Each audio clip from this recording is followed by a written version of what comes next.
नमस्कार. मागच्या सेशनमध्ये आपण इकोसिस्टीम, इकॉलॉजी, इन्व्हायरमेंट ह्या सगळ्या बाबींच्या बेसिक ज्या बाबी आहेत त्या आपण पाहिलेल्या होत्या. इकोसिस्टीम काय सर्व्हिस देते इथून आपला भाग जो आहे तो राहिलेला होता, तो आपण आता इथून पुढे पाहूया.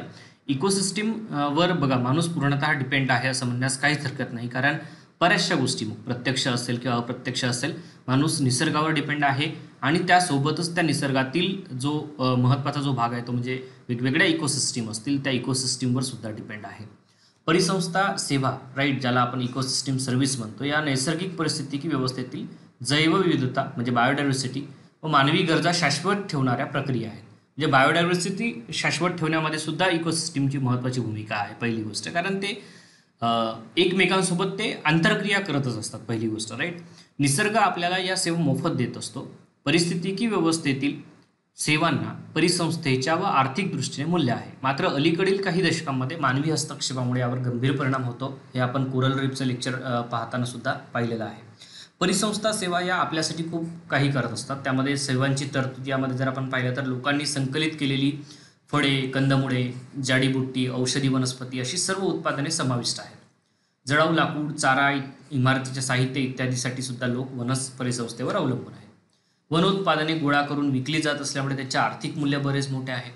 वनातील वनस्पतीपासून अनेक औद्योगिक उत्पादने तयार होतात. वेगवेगळ्या परिस्थितिकी व्यवस्थांमधील अन्य वनस्पतींपासून आपली अनेक औषधे जे आहेत ते सुद्धा आपल्याला तयार होतात. म्हणजे एकंदरीत काय, डायरेक्ट सर्व्हिस आपल्याला इकोसिस्टीम देत आहे.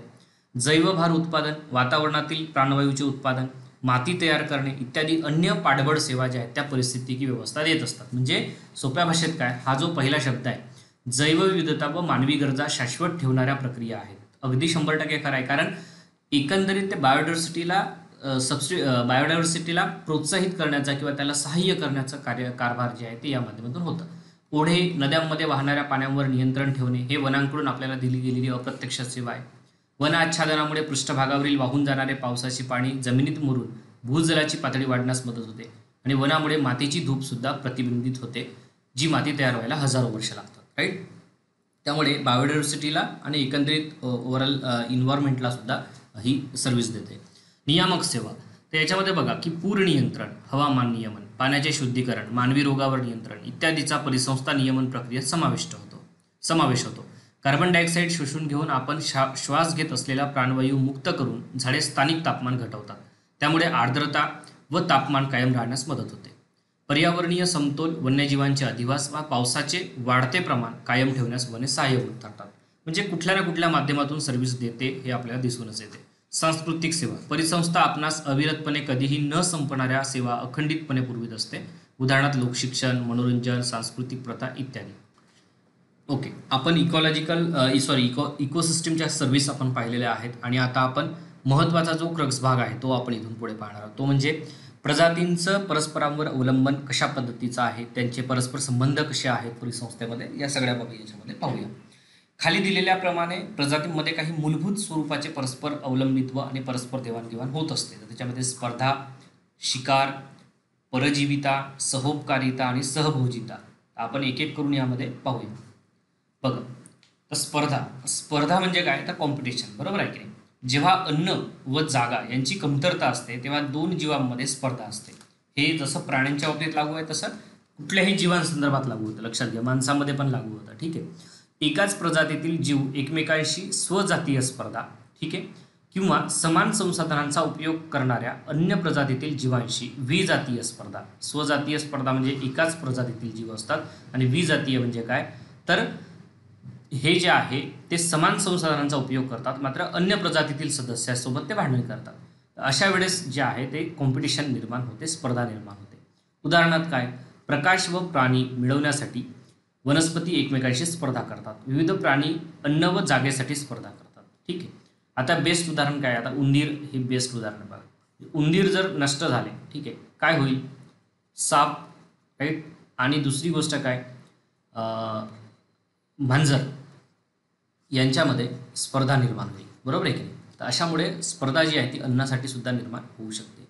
शिकार ही वेगवेगळ्या प्रजातीतील आंतरक्रिया असून एक प्रजाती भक्षक आणि दुसऱ्या प्रजातीतील जीवाला खाद्य मारून आपले खाद्य मिळवतो. यातील खालील उदाहरणात सिंहाचे हरिण हे खाद्य आहे, बरोबर आहे की नाही. म्हणजे शिकार करणे हे काय आहे, एक प्रकार म्हणजे शिकार हे या माध्यमातून सुद्धा यांचा संबंध येतो, बरोबर आहे की नाही. म्हणजे त्यामध्ये एकाचा फायदा होतो, दुसऱ्याला नुकसान होतं, बरोबर आहे. हे झालं शिकार. परजीविता. परजीविता हा असा संबंध आहे जिथे एक प्रजाती परजीवी म्हणजे अन्य प्रजातीकडून यजमान आपला फायदा करून घेतो. आता उदाहरणार्थ बघा, आता हा कुत्रा आहे, बरोबर आहे. याच्या कानामध्ये इथे ही जी त्वचा आहे याच्यावर हे जे सगळे पिसवा जे आहेत ते याच्यामध्ये आपले जे जीवन जे आहे ते त्यावर वास्तव्यास आहेत, बरोबर आहे की नाही. यामुळे काय होतं की परजीविता हा असा संबंध आहे जिथे एक प्रजाती म्हणजे परजीवी ही जी काय आहे ही परजीवी आहे, हे जे आहे आपला फायदा करून घेत आहे, राईट. आणि त्याच्यामुळे भक्ष्यावर त्याचा परिणाम जो आहे तो होऊ शकतो. होणार की नाही, कुत्र्याला त्रास होणार. अमरवेल दुसऱ्या झाडावर परजीवी म्हणून जगते. आता याच्यामध्ये तुम्ही अमरवेल बघू शकता ही, राईट. अमरवेल हे दुसऱ्या झाडावर परजीवी म्हणून जगते, राईट. या झाडाला जो मुख्य झाड आहे त्याला त्रास होणारच आहे, राईट. त्यानंतर आहे सहोपकारिता.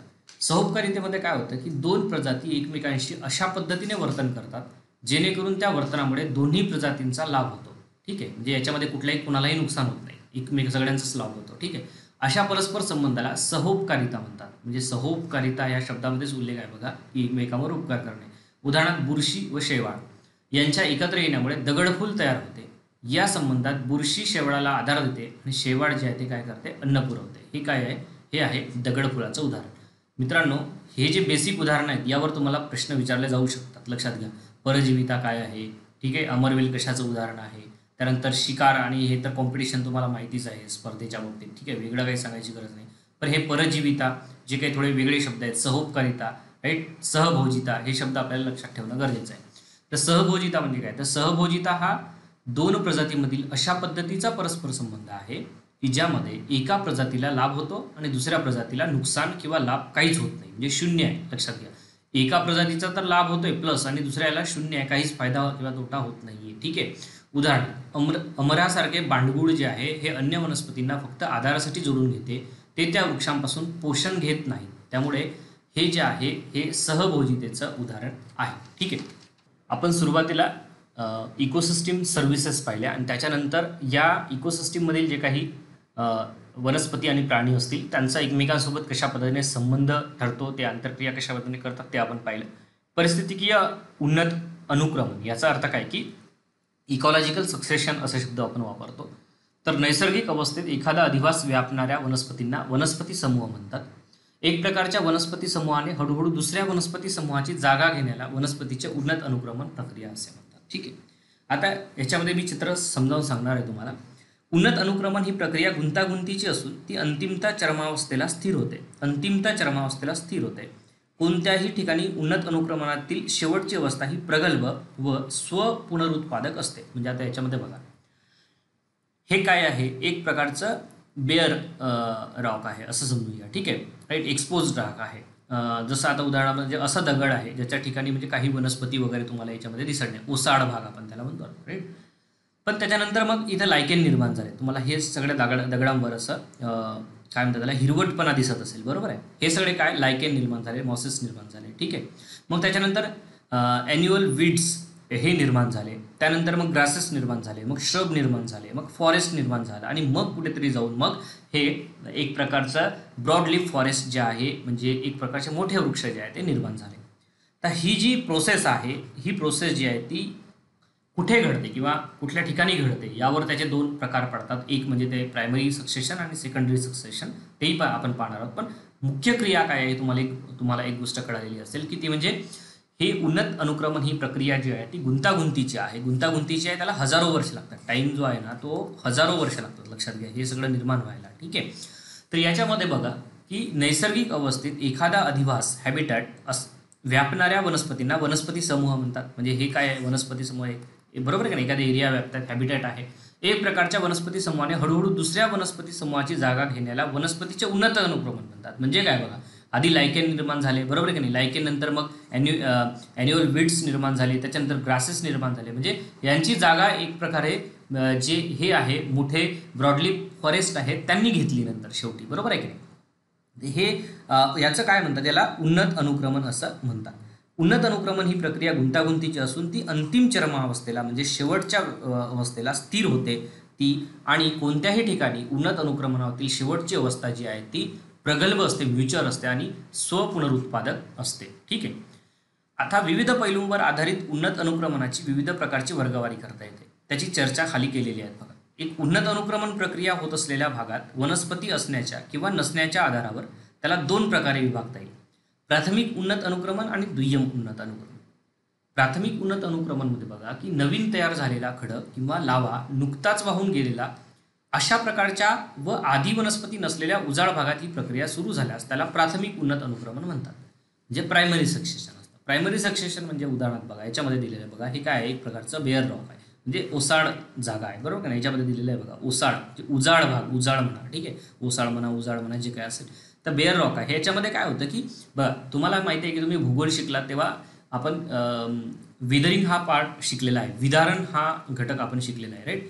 हे विदारण घडून येतं आणि हळूहळू मग काय होतं, एक लायकेन निर्माण होते, राईट. आणि त्याच्यानंतर मग अशा पद्धतीचे हळूहळू मग ते ग्रासेस निर्माण होतात आणि ही क्रिया जी हळूहळू घडत जाते. लक्षात घ्या, मी सांगितलं ना हळूहळू घडत जाते. त्याच्यामुळे मग ही क्रिया जी आहे ती कुठल्या ठिकाणी घडते, म्हणजे नवीन तयार झालेला खडक किंवा लावा नुकताच वाहून गेलेला अशा प्रकारच्या व आधी वनस्पती, म्हणजे नुकताच वाहून गेलेल्या याचा बघा दगड विदरिंग झाल्यामुळे काय होणार, फुटणार, बरोबर का. दगड इथं फुटलेला तुम्हाला दिसत आहे, विदारण झाल्यामुळे काय होणार, फुटणार. आणि त्याच्यामुळे मग काय होणार, इथे हळूहळू जी आहे ती प्राथमिक उन्नत अनुक्रमण जे आहे ते घडायला सुरुवात होते.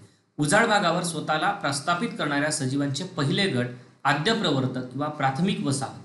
प्राथमिक वसाहत म्हणजे पायोनियर म्हणतात त्याला, ठीक आहे, पायोनियर, राईट. तर हे पायोनियर जे हे आहेत ते त्यांना ओळखलं जातं. हे प्राथमिक वसाहत करणारे म्हणून ओळखले जातात. ठीक आहे.